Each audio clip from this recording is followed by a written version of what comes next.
Welcome to Taking the High Road, a special show dedicated to the trucking industry, specifically at the confluence of recruiting, retention, and compliance. In the fourth year as the host of this show, I bring over 2 decades of industry experience, both on the carrier side as well as the vendor side. Each week, I interview industry experts and thought leaders who bring their insight to the driver lifecycle as we discuss the industry's greatest challenges. I always appreciate your feedback, good or bad. Don't forget to leave a rating and a review. I'd also like to thank and highlight the show's valuable sponsors. Their dedication and commitment to the industry and to the show is greatly appreciated. If you're interested in being a sponsor of the show or joining me for an interview, please email Jeremy at takingthehigherroad.com. Now, today, I'm honored to have 2 special guests from the FMCSA as we discuss the Safe Driver Apprenticeship Pilot Program. We've got FMCSA Chief Commercial Driver's License Division, Nikki McDavid, and FMCSA Transportation Specialist, Becky Rayberg. Thank you both so much for joining me today. We're happy to be here. Thank you for inviting us. Thank you. So Nikki, thank you both. And Nikki, you're responsible for improving highway safety by ensuring that drivers of large trucks and buses are qualified to operate those vehicles, and by removing unsafe and unqualified drivers from the highway. Your office develops, administers, and implements policies, standards, and procedures and guidelines for the national CDL program. And your office is also responsible for implementation of the entry-level driver training requirements, including the training provider registry. Is that all correct? Yes, that is. And then, Becky, as I shared, you're a transportation specialist at FMCSA and have been part of the administration since 2010. And you've been most recently, you've moved to the CDL division late 2023 in October, I believe. Is that right? That's correct. Perfect. Well, 2 highly qualified people to talk about what we're going to be getting into today for sure. So I'm excited about that. Really appreciate both of you being here. I'm curious, a majority of what I think we're going to talk about today is the Safe Driver Apprenticeship Pilot Program. So perhaps it makes sense that we really just dive in, because I think our listeners, by and large, everyone that I know in the industry, I would say most of them that I am in touch with regularly, are very supportive of the concept of potentially reducing the minimum age from 21 to 18. And I think the whole premise of the Safe Driver Apprenticeship Pilot Program is to possibly support that if the data proves out. But before we put the cart before the horse, perhaps you could tell our listeners what SDAP is and how it came to be. Who wants to start? Jeremy, I'll start with that question. And we get this question a lot. The Safe Driver Apprenticeship Pilot Program, and for the remainder of the program, I'm going to say SDAP for short. The government loves its acronyms. It was required under the Bipartisan Infrastructure Law. It required the Federal Motor Carrier Safety Administration to establish a pilot program that allows 18, 19, and 20-year-olds to operate in interstate commerce. As you and our listeners know, currently you have to be 21 years old to actually operate in interstate commerce.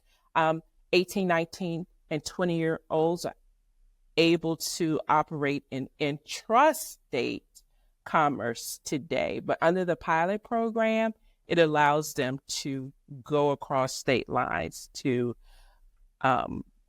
deliver goods.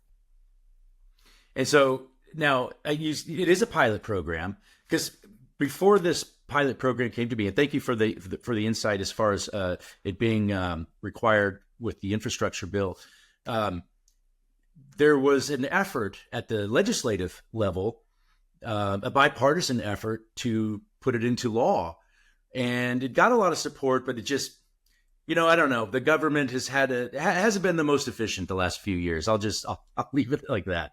And so as a result, that really never got any legs. But it is a pilot program now. What is the duration of that program? Because it's already going. Yeah, so I'll take that one. We announced the establishment of this 3-year pilot program with a Federal Register notice in January of 2022, and started accepting carrier applications in July of 2022. So the program has roughly about 18 months left, with it ending in November of 2025. Okay, so it was supposed to be a 3-year pilot program, right? That's the intent. Is that correct? Mhm. Yes. Okay, so we've got 18 months left. So we probably have some work cut out for us. We'll get into that and see how much where we're at and so on. What's that process like? Like how can, because there's an approval process I would expect that carriers have to go through. How does that happen? Absolutely, Jeremy. And I'll take this question. So, first thing that the motor carrier will have to do is go to our website at fmcsa.dot.gov/SDAP. They will find a lot of information on our website, including a toolkit, including the opportunity to submit an application. You go to the website, but before they go to the website, they need to read that Federal Register notice to make sure that they meet the qualifications. So some of the basic qualifications for entering into the program is they have to have like the basics, right? The proper operating authority, proper registration, the minimal levels of financial responsibility. They can't be a high or moderate risk motor carrier. They can't have a conditional or unsatisfactory safety rating. And then just a few others I want to point, I just want to touch on. They can't have a vehicle, driver, or crash rate, vehicle or driver out of service rates, or crash rates above the national average. Okay, so those are, and that's spelled out on the website as well? Or do they Yes. have to go to the register for that, or both? They could go to both. The Federal Register is on our website, and also it's spelled out on our website as well. Okay. And so, once they go through that process, and how long does that take usually to go through the approval process? It takes so FMCSA is actually committed to making sure that we review the application and do all of our vetting for motor carriers in order for them to get approved. It takes us about 30 days to go through that process. Now, if a driver is going to go through the approval process, and when they go through the approval process, that takes us about 14 days to vet those applications. Okay. And so, and I've talked to a number of carriers, and I think so many of them all are supportive of this idea, but they seem to be really short arming, like, raising their hand to want to participate. But that said, I have a number of good friends that I've highlighted on this show who are in the program, who are approved carriers and have been operating in the program.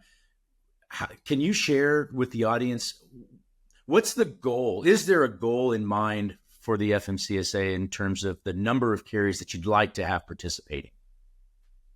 Under bill, one of the things that the bipartisan infrastructure law said was that we, FMCSA, can't have more than 3,000 apprentices at a time. That's in the legislation. That's in the law. And FMCSA, and this is all in a Federal Register notice, FMCSA said, okay, for us to have 3,000 apprentices, that would mean that we would need about 1,000 motor carriers. And we're nowhere near that. But the great thing about it that we're seeing is that the vehicle miles that these apprentices are traveling, the VMTs, they're getting us to a point where we will have potentially a statistically valid sample of miles. So we'll be able to analyze the data that comes in. We'll be able to use that to make future decisions. So, the public is probably aware we do not have those 3,000 apprentices yet, but we do have those vehicle miles that they're traveling that we could use to analyze the data to see about their safety performance on the road. Yeah, that's really encouraging to hear, and I'm really glad that you said that. I know that we're well short of maybe 1,000-ish carriers, but I think, and my hope for this show is to encourage some who have been thinking about it to go through the process to at least get that ball rolling and look to participate. But on the other side, well, first of all, once they do and they become a participating carrier, that will end. Correct me if I'm wrong? Will that end at the 18-month part when the pilot program ends? Because they don't remain a participating carrier indefinitely, right? That is correct. The pilot program ends in November 2025, but there's so many different options that we're seeing with these so somebody may turn 21 in 18 months. Carriers can bring those drivers on. If a carrier has, intrastate operations, maybe they can continue to let those drivers that they've brought on operate in intrastate. So we're seeing different things that motor carriers are doing, and the Safe Driver Apprenticeship pilot program gives them these options. Well, yeah, and it's a good point talking about the drivers themselves. What does it take to become an apprentice? I mean, you said it, you about 14 days to vet and approve them. What's that process like for a carrier? How do they find them? And how do they, train them? But like, what are you seeing is how that process works? So yeah, the carriers need to advertise once they become an approved carrier. Advertise that they're hiring it. Use their social media platforms and get the word out there that they are hiring these drivers. And then once the apprentice driver finds a company that they would like to work with, before then, they can visit our website, the fmcsa.dot.gov/SDAP, and we have a job opportunities tab, and they can see all of the carriers that have been approved to operate under the pilot program, and they can apply directly with those carriers. And then the carrier will send their information to us, and we will review it. I do want to note, so right now, the listing of job opportunities is in alphabetical order. However, we are working on an interactive map to make it easier for potential drivers to locate a carrier specifically within their state. So we are working on that and hoping to have that published soon. That's helpful, and I certainly want to promote that when that comes out, because I think that'll be helpful for potential apprentices. But so they will apply directly through the carrier. Then the carrier will be the one who submits their information to you for vetting purposes. That is correct. Now, we talked about the 3,000, being the maximum, right? That the program can have at any point. Are we also nowhere near that number? That is correct. Are you able to share? I mean, you've got enough data. That's helpful to hear. That's really encouraging. You're getting enough data, but you would acknowledge that the more drivers that you can have, the better, right? I mean, that's really what we're trying to do is promote that and try to get as many participants, both on the apprentice side as well as the carrier side. I know that there has been some recent changes to the program requirements for carriers. That's been public, and we've talked about it on the show even. Can you share what those changes were and why they were implemented? Absolutely. So Congress in the Consolidated Appropriations Act of 2024, actually Congress mandated changes. They mandated that we remove the requirement for inward-facing cameras and for motor carriers registering with the Department of Labor for their apprenticeship program.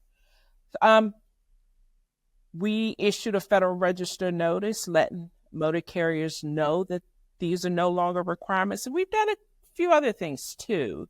Those carriers that were waiting for their registered apprenticeship number, we followed up with them to let them know that that's no longer a requirement. And even though these two things are no longer requirements, motor carriers still have the option, if they choose to continue to use those inward-facing cameras or to register with the Department of Labor. We're hearing positive feedback from those carriers that use it. And although it's not required, we still encourage motor carriers to use it if they so choose. Our focus, though, remains on safety. It's our middle name, and we'll continue to follow that. And I'm guessing, did you get feedback prior to the elimination of the inward-facing cameras or the registration with the Department of Labor? Did you get feedback that those were impediments in any way? I got that sense from just people that I had talked to when I heard that this was in the workings of being removed. And so my question is, have you seen an uptick at all in new applicants, new carrier applicants as a result? Yeah, we thought so too, but we can't say that we've received more applications, but we haven't seen an uptick in carrier participation. So I'm not sure if removing those requirements really, I don't believe it really didn't really move the needle. I don't think it moved. Yeah, I don't think it moved the needle enough. We are, like I say, we're seeing applications come in, but not at the rate that we thought it would with those two requirements removed. I would imagine there's a couple factors that we are in a really tough economic environment in the trucking industry right now. I think that's a factor. It's got to be. It impacts so much of what decisions that are being made. But also I think there's a concern, heightened exposure. Nobody wants to be, too much, too visible all the time. And this certainly, there's a lot more scrutiny and exposure that these carriers are going to be exposed to. And, that's just part of the program. And so, and there's probably plenty of people say, well, if somebody else is going to do it, that's fine, as long as they're getting enough data. But we want more. And I think it's super helpful. What are some of the things that you're doing in order to sort of promote program participation more, besides obviously joining me on this show?